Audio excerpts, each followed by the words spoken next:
Every single day something reminds you you're getting old.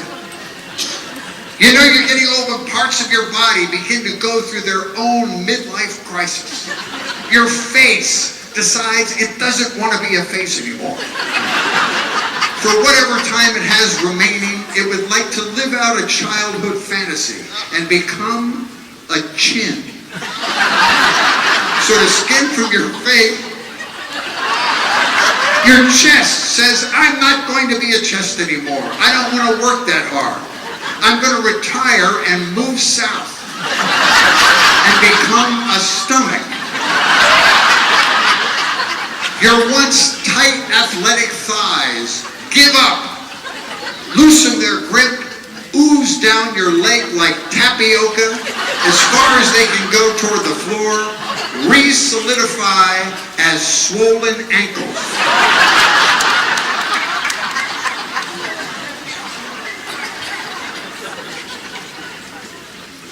Every day. You know you're getting old when every conversation you have with your friends includes a medical update.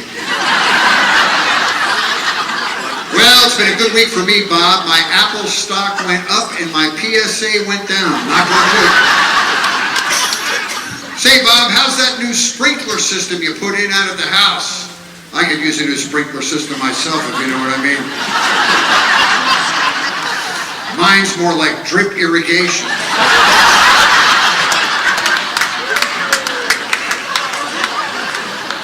We're going to talk about this. We need to talk about this. That's a sign you're getting old when you have to visit doctors you've never had to visit before. Men have to visit the urologist. Visiting the urologist is a rite of passage of men of a certain age. Our bat mitzvah.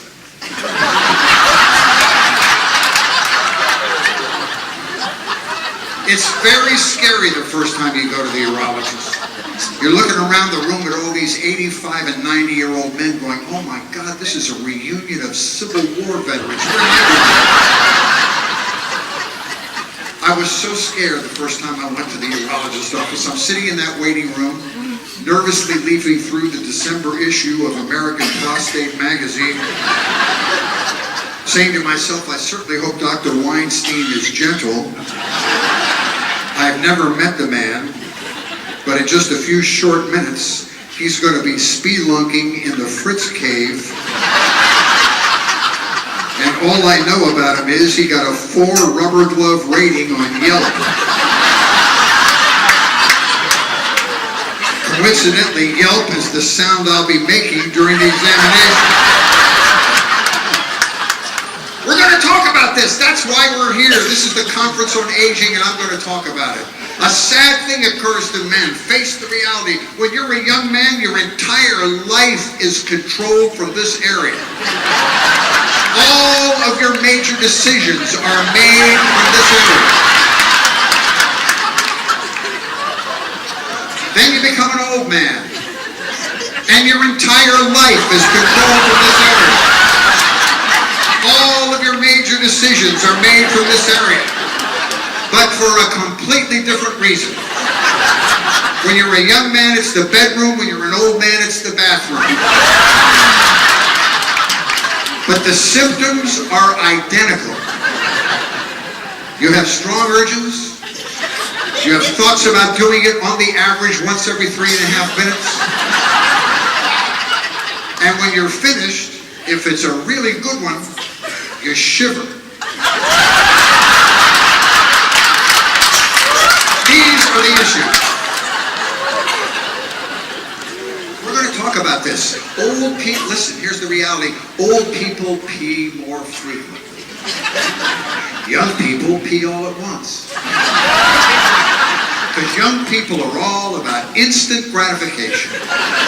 Old people learn to pace themselves. Do it a little bit at a time. Because if you do it all at once, there's nothing to do later. It gives an old person something to look forward to.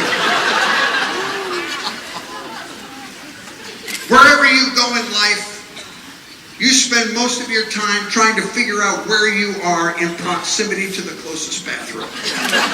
That's why I recently downloaded the bathroom GPS app onto my iPhone. Wherever I am, it tells me where the closest bathroom is. Go to the 3rd floor food court between Colossal Falafel and Restoration Hardware. I'll be right back. These are all the signs. Now, don't get me wrong. I'm happy I'm old. Let me tell you, I've never been happier in my life than I am right now. That's true. Never. My feeling is if you made it to old, you made it. You have beat the odds. Old is good. Sometimes you got to get old to get smart. You got to get old to realize that the key to life is to live in the moment. Live in the present. Because when you get old, you can't count on the future and you can't remember the past. So live in the moment.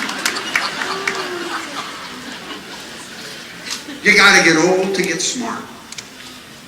It took me up until just a couple of years ago to finally figure out how to have a successful relationship in my life. That's an embarrassing thing for me to admit to you, that it took me into my gray-haired seniorhood to finally figure out the key to a successful relationship. The key to a successful relationship is very simple. Never try to win an argument. Matter of fact, if you just let the other person win all the arguments are so much shorter. And when the arguments are shorter, you get to the make-up sex faster. And the faster you get to the make-up sex, the sooner you get back to watching Duck Dynasty. And the sooner you get back to watching Duck Dynasty, the quicker you get those jammies on and get those teeth brushed. Because it's 8:45, old timer. And you've had a long day. Old is good. There's one bad thing about being old, and this is a great place for me to talk about it. And that is, in America, we are such a youth-oriented culture that they tend to make us feel old before we are old. We're the only culture in the world that does that. Other cultures hold their senior citizens in the highest esteem. They are the top of the pyramid. In our country, they make you feel old before you're old. You are considered a senior citizen when you're over 50 in America, which is ridiculous. But you think about it, 50-55, you get a discount at the movies. 50-55, you get a discount on public transportation. At 55, you can draw early on a pension at your place of work. At 55, you can move into a retirement community. At 55, you're considered a senior citizen, which is ridiculous. Because if you're healthy at 55, you've got 25 or 30 years in front of you. And shouldn't the definition of senior be when you can't go any farther? What I mean is when you're a senior in high school, you can't go any farther in high school.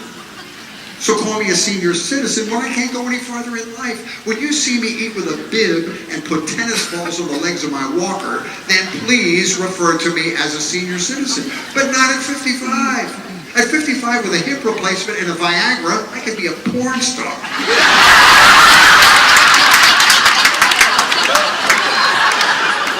Get out of my way, somebody's going to get hurt.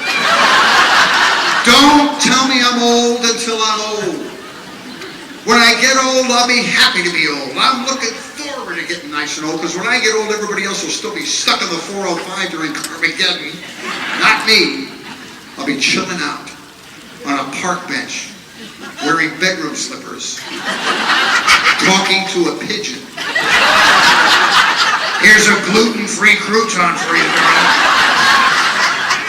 You know, in the old days, I used to forecast rain just to anger car wash owners.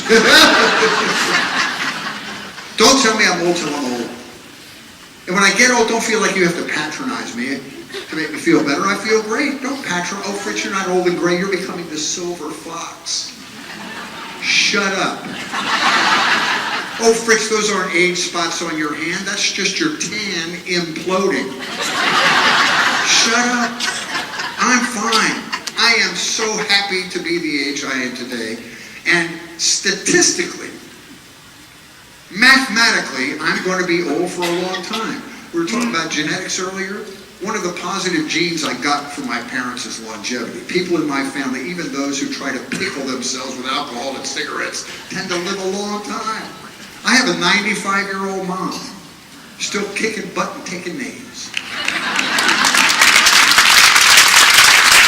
Has a scotch and water every afternoon at 5 o'clock straight up. People set their watches by it, doers and water, every afternoon. Attempts things that no 95-year-old person should ever attempt. Like corn on the cob. Now you would think if you made it to 95, the corn on the cob would just be a golden memory of youthful summers gone by. Not my mom. She's going to have her some corn on the cob.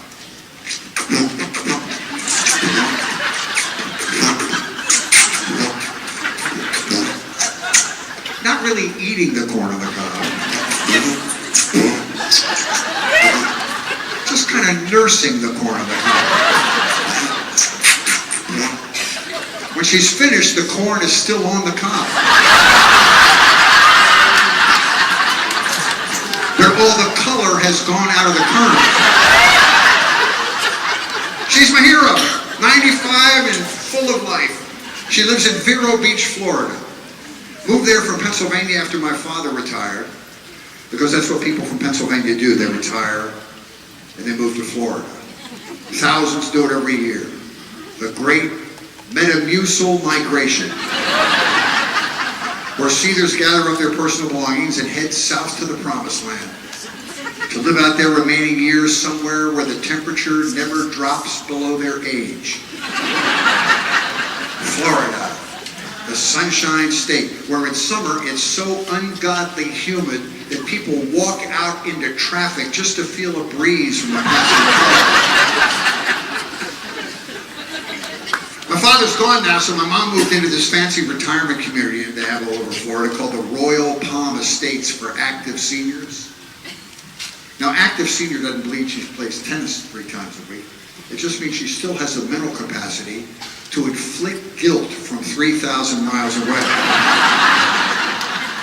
Loves the Royal Palm Estates. Activities all day long for the residents down there. Honest to God, this is true. They even have senior pole dancing. Senior pole dancing, they don't use a pole. They do a sexy dance holding onto a bathtub safety handle.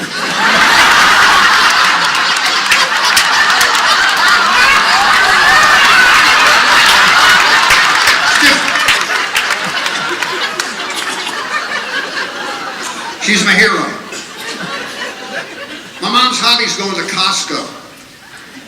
She goes to Costco twice a week, whether she needs to or not, because she's an optimist. You know what an optimist is? An optimist is a 95-year-old woman that goes into Costco and buys 8 one-quart jars of salad dressing at a time. I say, Mom, why don't you just get 2 and we'll see how it goes. God forbid something happens and the family's fighting over your salad dressing. And we have to settle it in probate court, and the government takes 4 of your 8 quarts of salad dressing. Just get 2. But she's an optimist. My father was the opposite. The older my father got, the less tolerant of other human beings he became. I bought him hearing aids, and he wouldn't wear them. I said, Dad, how come you're not wearing expensive new hearing aids? He goes, I'll tell you why. Because all they do is make the BS louder.